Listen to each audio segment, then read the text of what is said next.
Hi everybody, it's Andrew Dion, and I'm doing my speech project on how to get properly fitted for a snowboard. Imagine flying down the face of a giant mountain, gliding over grooves, and carving through powder like snow. When you're riding down the massive hill, you spot a huge mega ramp and decide to go straight at it. Visualize yourself jumping off the ramp, and with full release, you freely float through the air as time appears to warp. As you gaze back down towards Earth to spot your landing, you get one of the biggest adrenaline rushes of your life. Then, in a moment of triumph, you land your trick with perfect balance and ride off with ultimate satisfaction.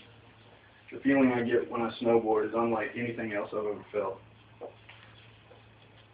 When getting fitted for a snowboard, most riders prefer a board that chin high when held vertically.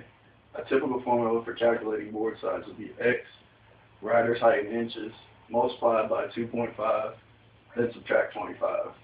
This number is also affected by experience level and riding style.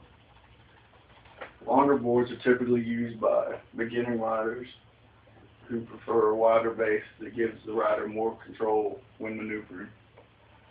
Shorter boards are normally used for riders for a more aggressive technical approach. Regardless, make sure you get a freshly waxed board with sharpened edges to optimize your riding potential. Bindings are also a big component of building a snowboard. After all, they are the equipment that connect you to your board. So when choosing a binding, you want one that is easy to get into and out of to minimize your preparation time and maximize the time on the slopes. Some bindings have different backings, either high, low, or winged. High back bindings are the most commonly used binding because they provide the most ankle support. Low back bindings are for more extreme free riders, and wing back bindings are combination bindings that make it easier to turn. Remember that binding sizes are determined by boot size, so proper sizing is critical to ensure your heels and toes don't drag when you're turning.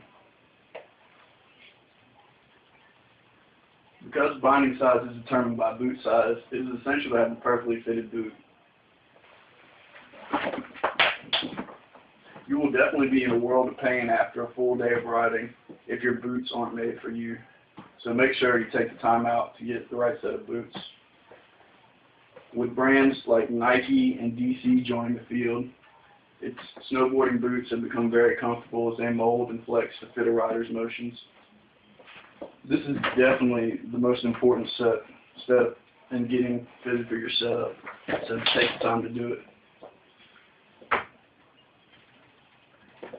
A premium snowboard bindings boots package, such as this one, generally costs about $500, but you can also buy this gear used or even rent it for around $50 a day. With full day lift tickets going for around $50, snowboarding is an awesome way to spend your day, and I promise you'll go back after you try it.